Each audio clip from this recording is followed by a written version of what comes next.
Assalamualaikum warahmatullahi wabarakatuh. Hari ini saya akan membahas 4 pilar kebangsaan. Yang pertama ada Pancasila, kedua ada Konstitusi, ketiga ada NKRI, dan keempat ada Bhinneka Tunggal Ika. Ada 4 pilar kebangsaan, yaitu ada 1. Pancasila sebagai filosofi. Nah, seperti pandangan hidup bangsa, falsafah dasar negara, ada juga dasar negara, seperti landasan penyelenggaraan negara tercantum dalam pembukaan UUD 1945 alinea keempat. Nah, tujuan mempelajari Pancasila yaitu membentuk karakter bangsa, dan juga menanamkan nilai-nilai kebangsaan dan kemanusiaan. Ada juga aspek Pancasila seperti ideologis politik dan sosial budaya, hukum, dan juga ekonomi. Ada juga nilai-nilai Pancasila seperti 1. Ketuhanan, kedua kemanusiaan, ketiga persatuan, keempat kerakyatan, kelima keadilan sosial.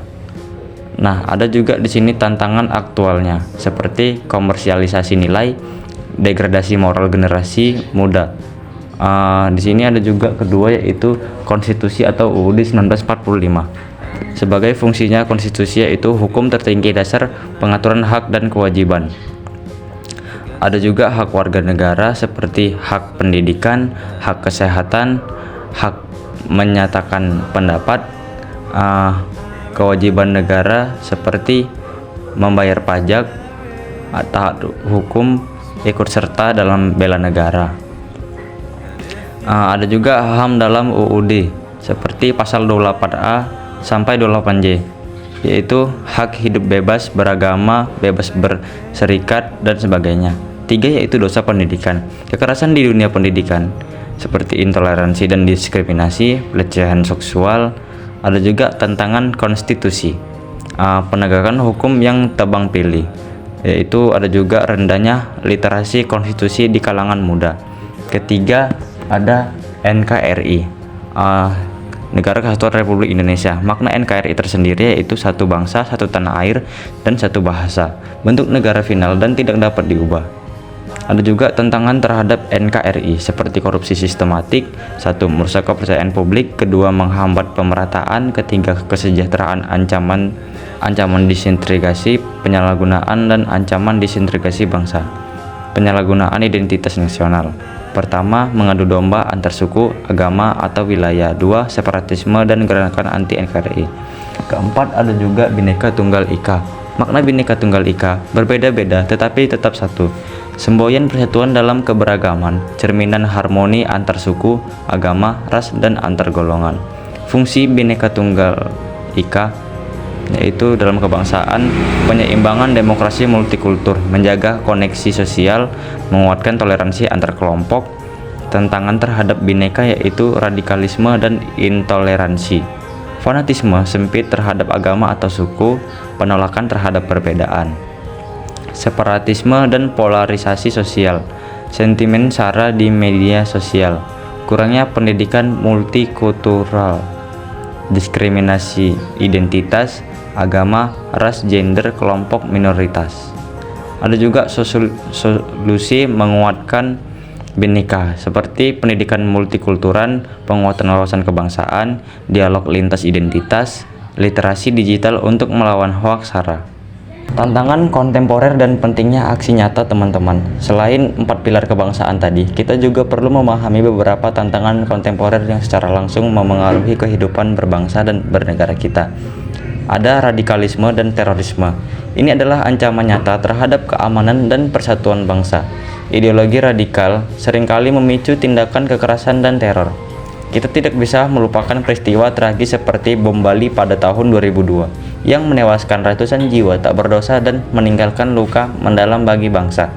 Secara global, peristiwa seperti bom tanggal 9/11 di Amerika Serikat juga menjadi pengingat betapa destruksinya terorisme dan mengapa kita harus terus memerangi ideologi kekerasan ini.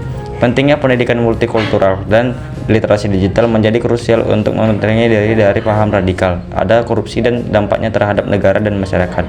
Korupsi sistematik adalah musuh dalam selimut yang merongrong sendi-sendi kehidupan bernegara. Dampak utamanya sangat merusak, yaitu merusak kepercayaan publik terhadap pemerintah dan lembaga negara. menghambat pemerataan kesejahteraan karena dana yang seharusnya untuk rakyat malah masuk ke kantong pribadi. Ancaman disintegrasi bangsa, karena korupsi menciptakan ketidakadilan dan ketidakpuasan yang memicu perpecahan. Ada juga demokrasi dalam konteks Pancasila dan tantangannya di Indonesia. Demokrasi di Indonesia dibangun di atas landasan nilai-nilai Pancasila yang mengutamakan musyawarah, mufakat, persatuan, dan keadilan sosial. Namun, demokrasi kita juga menghadapi tantangan, misalnya politik identitas yang memecah belah, penyebaran hoaks yang meracuni informasi publik, dan polarisasi yang kuat di masyarakat. Penting bagi kita untuk menjaga demokrasi Pancasila agar tetap berjalan sesuai koridornya, menjunjung tinggi nilai musyawarah dan menghindari politik yang merusak persatuan. Ada juga hak, kewajiban, dan HAM. Studi kasus Marsina dan Munir. Memahami hak dan kewajiban adalah fondasi warga negara yang bertanggung jawab. Setiap hak yang kita miliki ada kewajiban yang menyertainya. Hak asasi manusia atau HAM adalah hak dasar yang melekat pada setiap individu sejak lahir tanpa memandang suku, agama, ras, atau gender. Sayangnya, penegakan HAM masih menjadi pekerjaan rumah besar bagi bangsa kita. Kita tidak bisa melupakan dua studi kasus tragis yang menjadi pengingat pahitnya akan pelanggaran HAM di masa lalu, seperti kasus Marsina. Seorang aktivis buruh perempuan yang ditemukan tewas pada tahun 1993. Kematiannya menjadi simbol perjuangan buruh dan pengingat akan rentannya hak-hak pekerja serta kebebasan berserikat. Kasus ini menyoroti masih adanya praktik kekerasan dan intimidasi terhadap mereka yang berjuang menegakkan hak-haknya. Kasus Munir, seorang aktivis HAM termuka yang tewas diracun pada tahun 2004 dalam penerbangan menuju Belanda. Kematiannya memicu kemarahan publik dan menjadi salah satu kasus pelanggaran HAM paling menonjol di Indonesia. Menunjukkan betapa beresikonya perjuangan menegakkan keadilan dan melawan impunitasi. Kasus-kasus ini menegaskan betapa pentingnya penegakan hukum yang adil dan perlindungan terhadap pembela HAM agar keadilan dapat ditegakkan.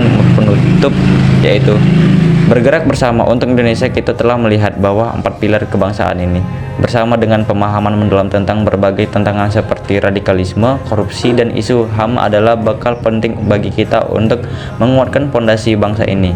Kita perlu meningkatkan pendidikan kultural, memperkuat wawasan kebangsaan, mendorong dialog lintas identitas, meningkatkan literasi digital untuk melawan hoaks dan sentimen sara. Pilar ini bukan sekedar teori di atas kertas, melainkan nilai-nilai yang harus kita amalkan dalam kehidupan sehari-hari.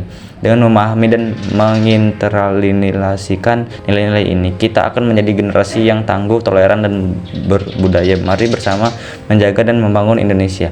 Terima kasih.